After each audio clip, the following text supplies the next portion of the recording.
Welcome to another episode of the Granby Journal. We're at the Public Safety Complex today to interview Chief Russ Anderson of the Volunteer Fire Department. And I hope Chief Anderson is going to tell us a whole lot about the Volunteer Fire Department and also show us some of the equipment we have in Granby. So welcome, Chief Anderson. Welcome. Thanks very much for letting us come and speak with you today. Perhaps you can tell us something about the history of the Granby Volunteer Fire Department. Well, the fire department actually started as an association, and this year, 2013, actually marks our 75th anniversary. And it basically was started with a group of folks that got together to help protect their neighbors' properties. Later on in the years, it became more official and became part of the town. When we still have today the first truck that was used back then in the early 40s. Does it actually still work? Still works, still runs. The department's got a project going of restoring it, so we'll show it to you a little later. And we're hoping to have it finished this year for our 75th anniversary celebration. Oh, well, that sounds fantastic. So, Chief, tell me, what's the difference in a volunteer fire department and a dedicated fire department? I mean, it sort of seems obvious, but is it? Well, we started as a true volunteer fire department of neighbors helping neighbors, and it's progressed to actually what we call a combination department today, and that basically means we have partial career folks and we have partial on-call department members. So we, from 6 a.m. to 6 p.m., we have two dedicated people that are here, a paramedic and a basic EMT. And if there's a fire, they go on a fire call. If there's a medical call, they go on a medical call. And then for the rest of the time, from 6 at night to 6 in the morning, 7 days a week, is what we call call force. So dispatch will page us via tones, and we'll respond to the calls that way. So during the day, those are dedicated full-time firefighters and EMTs, and at night, those are the volunteer folks? Correct. I see. Okay. And during the daytime, if we need more people, we augment it with call force as well. All right. So help me out with what's the training to be a firefighter? If I wanted to join the department now, how would I have to be trained? Okay. We have a couple different options on our training. To start with, we do every first and third Monday nights. We train here in the department and conduct a whole host of different types of training. We have a training building down behind the high school. And then from an official standpoint, we have two levels of training. We have what we call Hampshire County training, which is runs for 13 weeks on Sundays. And all the area towns, it's a regional training group that we have, and we'll run about little over 100 hours of training in a whole host of different categories, and people will go to that class. And we also work with the Mass Fire Academy to do a little higher level of training, which is what they call Certified Firefighter 1 or 2, and that's close to 300 hours now. And subjects will go to that for 2 nights a week, a couple Saturdays a month, and take part in that training. And that takes a good 6 months to go through. So what would I learn how to do? What would I have to know at a minimum to be part of the on-call crew? Well, everybody has their specialties, but as a minimum, we parallel some things that from the National Fire Protection Agency that kind of sets the standards, and that would be using air packs, using ladders, rescue techniques, applying water, the theory of fire and the science of fire. We get into some basic first aid. There's a whole host of things we get involved with. All right. And I'd have to be strong enough to move those hoses around too. Well, there is some physical requirements, obviously, that are involved. But our job has really become why they call it a fire department, we've gotten involved in so much more from motor vehicle extrication types of things. We're rescuing people from the mountains. We're doing ice rescue. There's really a lot more than just putting fires out these days. So you're coordinated with other groups in the community, and not just with our police department, with potentially other people as well. Yeah, we work hand in hand with a lot of different things. And obviously, the clear one is the police. We work hand in hand with those as first responders. They're very much a part of our first responder system, giving us early reports because they're on the road. They're typically going to get to a patient first for a medical. So we're working hand in hand with those, and it works very well. But some of the other things that we work with are Board of Health, conservation. We could have issues with a gas leak, let's say, going into some protected wetlands. So we'd work with conservation and Department of Public Protection or environmental protection for things like that. So it really gets multifaceted. So how many people are in our department? How many folks can you call on? We have just over 30 members on the department between fire and EMS, and most of them do both. So EMS, that would be one of the trucks that would go out if there was an accident. Is that also an ambulance service? Correct. We're providing an ambulance. We provide advanced life support ambulance 24 hours a day, 7 days a week. Well, an obvious question that I had when I came into the community and didn't see any fire hydrants was, how in the world do these folks put out a fire? And then someone pointed out, well, there are pumper trucks or tank trucks. Well, I still don't understand that. So can you help me out with that? Sure. Yeah, one of the challenges we do have in Granby is that we have very limited water supply. We have two areas of town by East Street, New Ludlow Road area going towards the landfill that has hydrants. And then we have an area over in what we call District 2 area on the Route 116 area that has fire hydrants. It's only about 10% of our town. The rest of the town, we rely on a couple different systems. We have what we call a dry hydrant. You may have seen these red hydrants that basically go to a pond. Yes. So we can utilize those. We have over a mile of 5-inch hose, and we can put a pumper at that pond and send the water down a long length of hose. We've had some issues with some of that because some of the DEP regulations don't allow us to dredge the ponds. So some of those over time, while it was a great system, it's become problematic because we can't make sure we're getting good water flow out of them. But we do still have some good ones. So the second or third option we have is what we call tanker shuttles. So we'll show you in a little bit. The tanker truck holds 3,500 gallons of water, and we can bring it to a scene. We put up a portable tank, and we drop the water and go get more water. So then we can go get it from a hydrant. We can go get it from a pond. We can get it from any source we can. And in addition to that, we're calling Belchertown, Ludlow, and other towns that have tankers that bring them in, and we start a succession of moving water, as we call it. I see.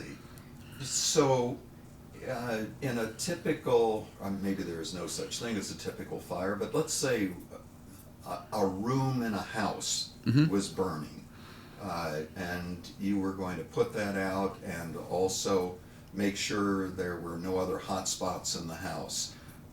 How many gallons of water does that take to do? It's hard to put a number on it because a lot of things depend on what's burning, wind conditions, the size, things of that. But we roll in with our 3 trucks that we're rolling in with over 6,000 gallons of water.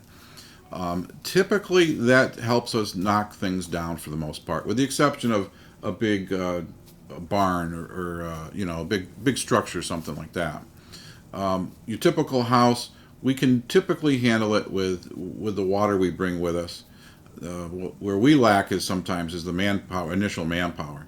So we'll be calling mutual aid for water and manpower to make sure that we have enough covered. Okay. Chief, with a dedicated department. I'm used to living in cities, and you've got firehouses all around, and Right.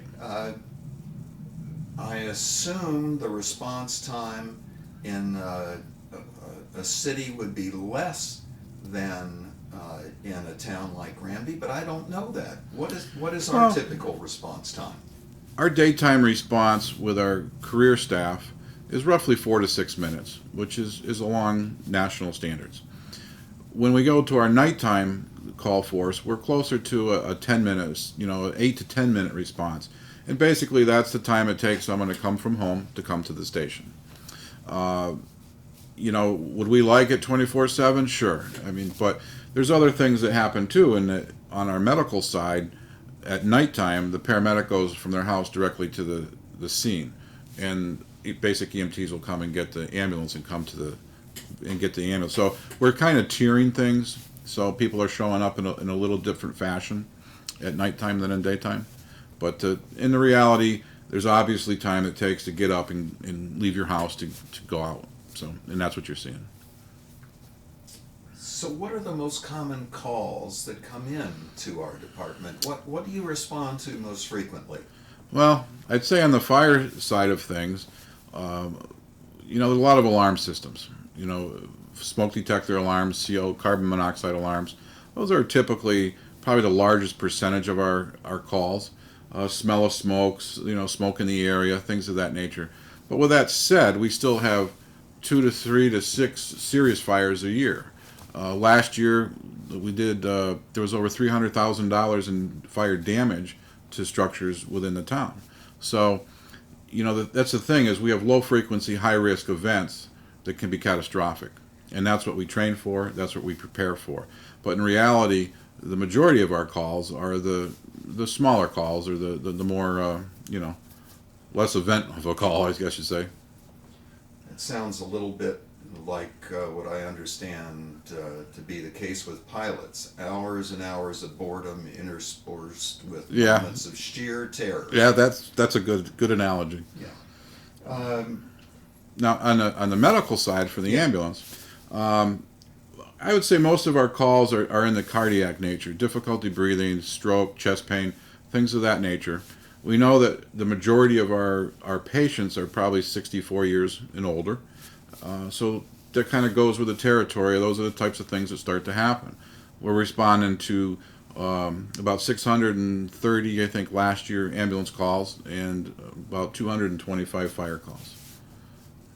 Okay, and if someone has to go to a medical facility, do you go where they want, or do you have a specific place you take them? Yes and no. Yeah, right. Because we have the paramedic level of service, we will go to your facility within reach. We don't typically go, on a long excursion, if somebody was visiting. But there's a couple of different things that count on that. We have a point of entry protocol that we have to a point of entry that we have to follow from the state, and that has to do with what's wrong with you.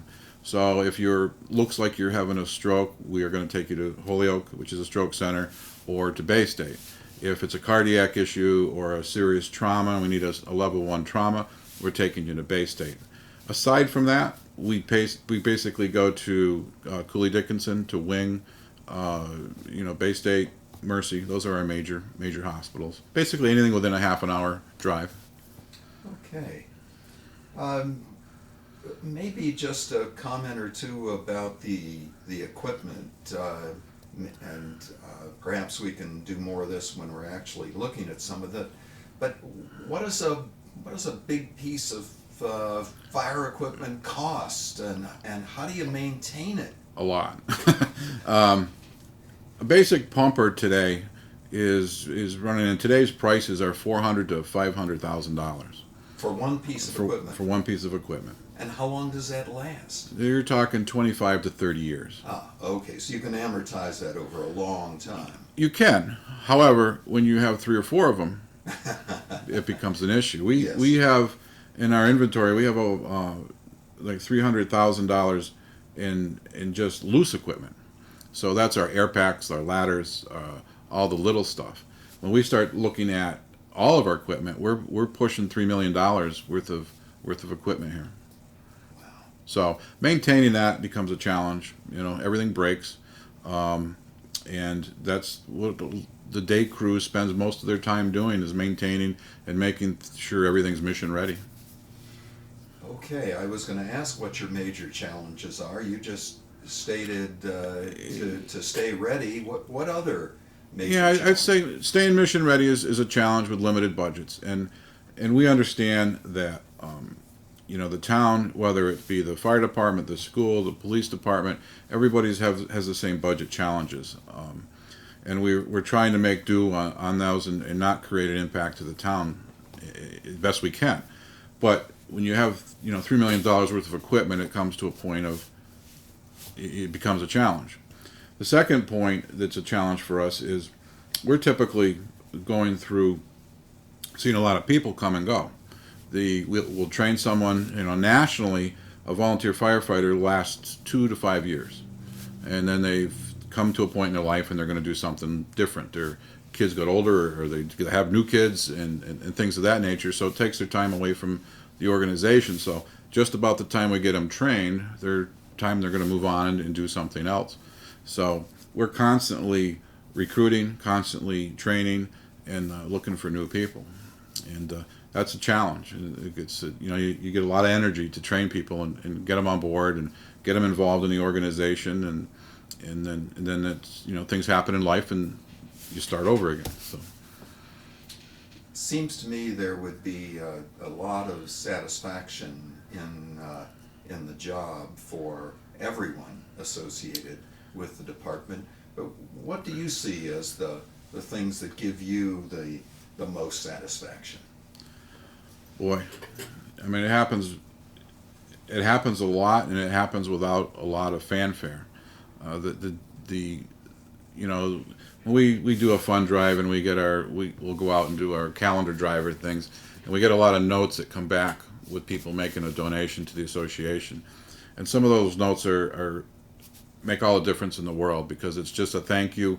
And I would say that for me, seeing the job that the men and women do here day in and day out is reward for me enough, because in some ways it's uneventful. But to the public, when they're having they're probably the worst day of their life, whether it be a fire or a medical condition, and they're looking to somebody to count on, and they get those, and we get those notes back of how much it meant to them, those are really the recognition that means a lot. I appreciate what you said. I think that's very well said. Chief, when I was a kid, I always wanted to be up on the hook and ladder, and I want to go see the equipment out here. Can we take a look? Most certainly. Okay, great. Let's do that. Okay. Chief, we're out with all the big toys here. Tell me about this one. Well, this is our newest unit. This is our tank truck. This is a 3,500 gallon tanker, and it's used mainly for water. But you can see on the side here we have a portable tank. We have 2 of them. So we'll drop that tank, it unfolds, and we can drop our water and go get more water. So this truck would then go to another water source and fill from a pond or a fire hydrant or things of that nature. You mean to say that, I'm zooming in on that tank now, all of that back part comes off, is that right? This red unit drops down. So this here will come down and it folds out into a big pool. The red, not the Right. stainless steel, the red I see. And how much does that hold? It holds 3,500 gallons of water. 3,500 gallons. Okay, great. All right. So this is a tanker. Yep, and basically it's a vacuum tanker. It's a little different than conventional pumps in that it can suck water that's off a surface, off of a pond. It doesn't need a full prime, so it gives us more limitations, or it gives us more advantages to getting water from different sources.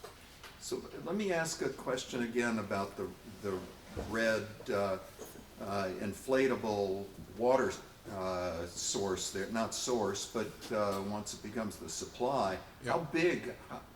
It approximately 10 by 10 foot square 10 and about 3 feet deep. And that's 3,500 gallons. Yeah, we have two of them. This one, I believe, is the smaller of the two.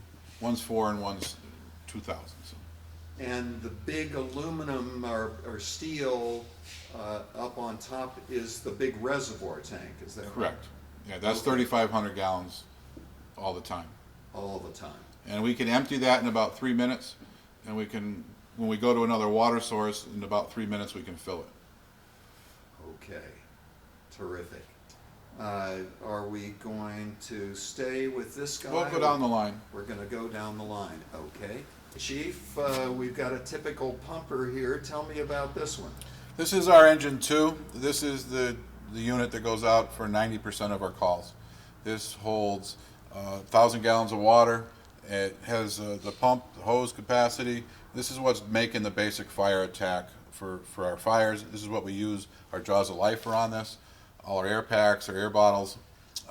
This becomes the main unit for the department.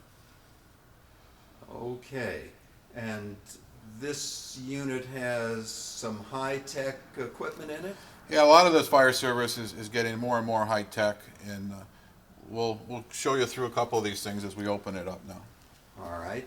I'm here with Dave Engelbrecht, one of our EMTs on our Granby call force. And Dave is in the cab of this engine and is going to tell us about some of the high-tech stuff. Dave? Well, two of the items that the firefighter, the higher tech items that the firefighters can use is, first of all, a life-saving thermal imager.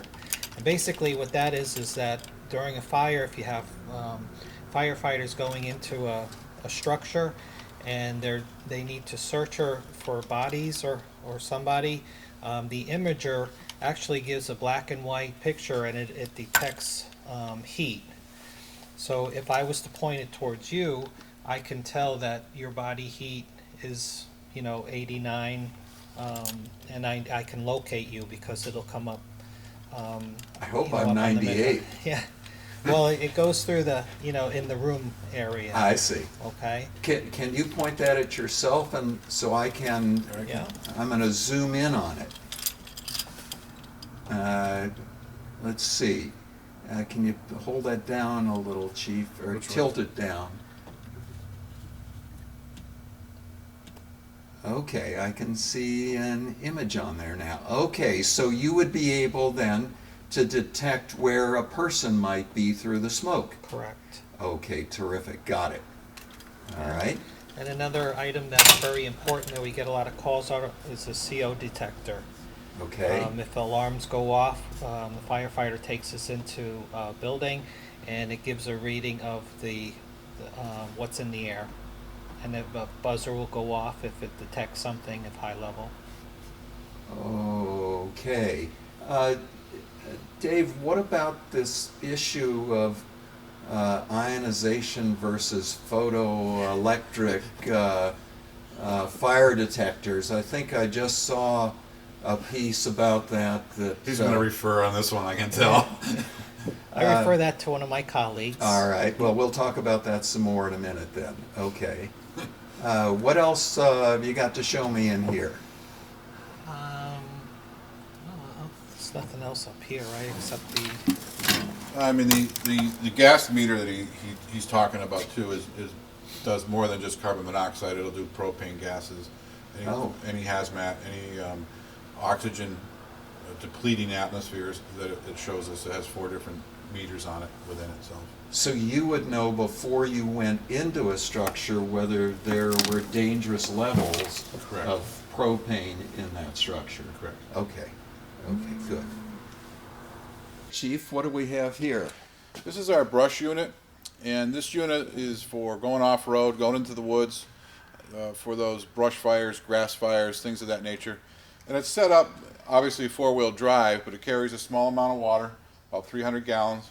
But it has a lot of equipment to make us lug in, so we can go in with these hand pumps and put out some brush fires up in the woods. It has a lot of hand tools, such as rakes, things of that nature, or we can have lightweight forestry hose that we can get long ranges into the woods to try to put those fires out. So these yellow containers, those would have water, and you would be able to pump those Yep. onto spot areas. These are a backpack type of unit, so it's about 5 gallons of water. You strap them on your back, and they're hand pumps so that you can wet an area down in a remote area where you may not have access with a truck.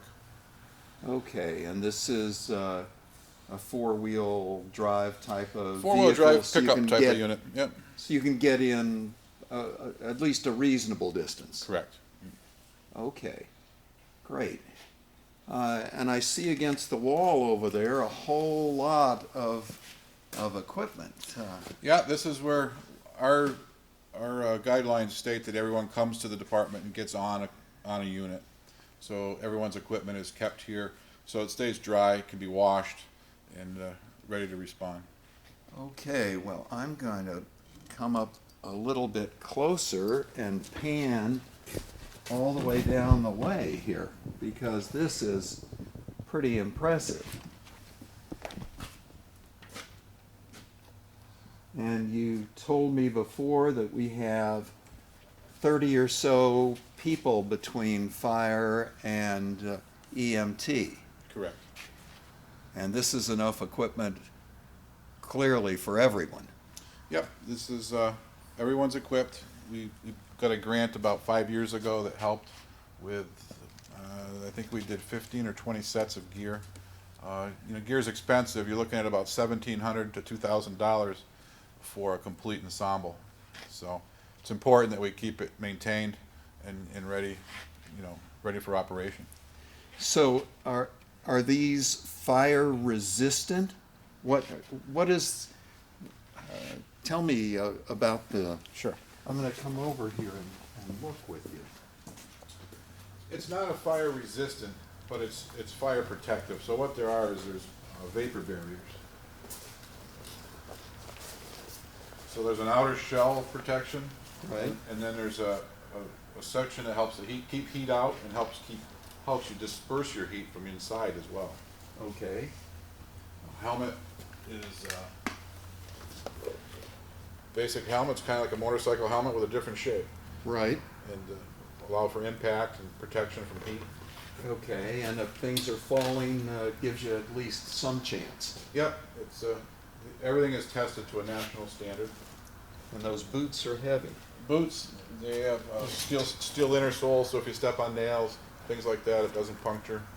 And the pants are just like what the coat's made of. Okay, great. Chief, this is our original piece of equipment. Yeah, this is our 1938 Ford, which was the town's first official fire apparatus. And we're in the process of restoring it and trying to get it ready for this year's celebration, 75th celebration. Fantastic. And this is a labor of love or a labor of just labor? What is it? I would say labor of love for the committee involved. They've been working hard, sanding ladders. I mean, mechanically it works great. It still runs good. We had a local business man help us out with some mechanics and did a lot of work on it this winter. So it's up and running real good. So now they're working on the cosmetic side of it and trying to get it ready for parades and things of that nature. Chief, what have we got here? This is our engine 3, and this is what we call our water hole truck. And when we talked earlier about having a lot of water sources that we can get water out of, this truck was designed to go to those sources and be able to take the water out. So when you see this large suction hose, that's meant for throwing in a pond or connecting on the side of the road. We'll hit a water source, and that'll be able to vacuum the water out and send it down the hoses or send it to another truck. So that it has a bigger pump than normal than on the other trucks, and allows us to do that. And I'll show you the hose in the back here in a minute. So you can just put that right into the pond directly, or you hook that up to those red nozzles that I see coming out Correct. of ponds? We can either go right to a hydrant, or what we call a dry hydrant, which is connected to the pond underwater, Yeah. or we can throw the hose on top of the water and suck the water off the top of the water. What about to a regular fire hydrant? Can you? It still functions completely as a normal fire truck, and it can take things of that nature as well out of a hydrant. This is the back end of that guy, Chief. That's a heck of a hose there. Yeah, this is our the hose reel carries about a half a mile of what we call 5-inch hose. So it's a large capacity hose, and it allows us to pump 1,000 gallons a minute over half a mile to a mile of distance. Wow. Now the reason it's on the reel is for easy deployment and quicker pickup. So it allows you to do things quicker. But otherwise, the guys would have to do that by hand. Yes, yeah, they'd be folding it, and what you see on that other truck would be very similar. That looks like it's heavy. It is. It is. Okay. All right. That looks like a pretty big golf cart there, Chief. What is it? This is our off-road unit that we use for going up in the mountains. We use it at fires. We use it for lost hikers, injured patients that are off-road. It allows us to get our staff into the woods, and it also allows us to get other people out of the woods. So many times up by the notch, we'll have people that are lost, injured, bicycling or skiing, and we can put a crew, we have a litter, and we can carry 2 people on backboards in this down off the mountain, or send in crews up to fight a fire. It gets us in those places that we couldn't get to without hiking in. But it's a pretty wide tread on that. How do you get up the trails? Most of the trails around are pretty well maintained. The Park Service and DCR in the mountain range has done a good job at keeping the trails clean and accessible. We do run into some trees down here and there through the winter, but for the most part, we can make it up most trails. So how often do you use something like this? Boy, some years more than ever, more than others, but I'm going to guess minimum of 6 times a year to a dozen, probably. It's worked out great. We had a smaller unit that we had gotten through a grant, and we ended up trading that in, and then the association, through a fundraiser, made it possible to make this so we could do a little bit more, do a little better, which basically came out of a mountain rescue that we couldn't move people quick enough that we were at. And we're getting more and more into that area as well. We have one representative right now. We have 2 others that are looking at it in what they call a technical rescue team, and that's the rope rescue, going off the cliffs, things of that nature. But the region, through a Homeland Security grant, is forming regional teams, so that there'll be someone from Amherst and South Hadley and Granby and Williamsburg, and they'll get toned in to work as a regional resource. So instead of one department having to gear up and keep all this equipment, we become support, and the team will end up doing the function. I'm here with Lieutenant Mike Pandora, who's the coordinator of our EMS services, and Mike's going to walk us through the back of our Granby ambulance here, the business end of this machine, and tell us what we can do.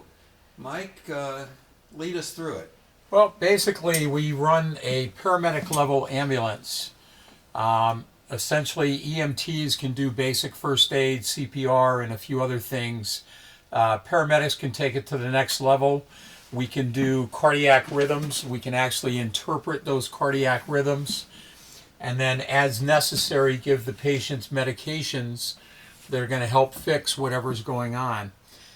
We do this through state protocols and standing orders. And a lot of what we do makes a difference to the point of where, when the patients get to the hospital, most things have been done for them that's actually going to make a difference. And then the hospital will do the diagnostic testing and further treatment from there. So we have our cardiac monitor. We have an entire bag full of medications, equipment to intubate the patient, start IVs, all in the back of the ambulance. As well as, in the event of a cardiac arrest, as of almost 2 years ago, we now have a chest compression device that automatically will do the chest compressions for us and do them much more efficiently than a person would. What about a defibrillator, Mike? Oh my heavens, do that again. Okay, so... This runs non-stop on a battery. Okay. that's much more efficient than a person could do. So the battery will last approximately 45 minutes, and we carry 3 batteries in the ambulance that are fully charged and ready to go. Okay, and what about a defibrillator, Mike? Well, the cardiac monitor is we currently have a LifePak 12 that the paramedics use, and that one will defibrillate. We can manually defibrillate with that one. In addition to that, we also have an automated external defibrillator that is similar to what the police department carries in their cruiser. We also have several located throughout the town, in the school buildings, in the town hall annex, in the police cruisers, as well as one of our fire trucks. Now, are these sophisticated enough to recognize the aberrant cardiac rhythm before they administer the shock? Absolutely. The automated external defibrillators absolutely will do that. They will only shock certain rhythms, basically VFib or VTAC without a pulse. So they will do that. We actually took these out of the nurse's office in the schools and made them public access. So they're no longer locked up. Anybody that can read the directions, basically step 1, 2, and 3, and the first one is to turn the machine on, and it'll tell you what to do. And it will not shock somebody who doesn't need the shock to straighten out the rhythm in their heart. Versus the paramedic monitor, we're in complete control of that. And there are certain rhythms that we would shock other than just the patient being in cardiac arrest. Now, do you all intubate as well, Mike? We do. The paramedics, and we do have an intermediate on the department, we do have authorization to intubate. Why don't you tell folks what that means? Basically, if a patient is not breathing or having extreme difficulty breathing before they go into cardiac arrest, we will actually put a tube into their lungs and assist them with their breathing. Okay. Terrific. And Mike, how often are you guys called out? I think the chief told me this before, but how often do you have to go out and use these sorts of life-saving measures? We usually have ambulance calls. There's approximately 600, a little more than that every year. Okay. I think last year was somewhere around 630 or so. But you don't have to use extreme measures on all of those. Not on every single call. A lot of patients, we fortunately get to them before it's absolutely critical. But if they wait or they have to drive themselves, it could become critical for them very quickly.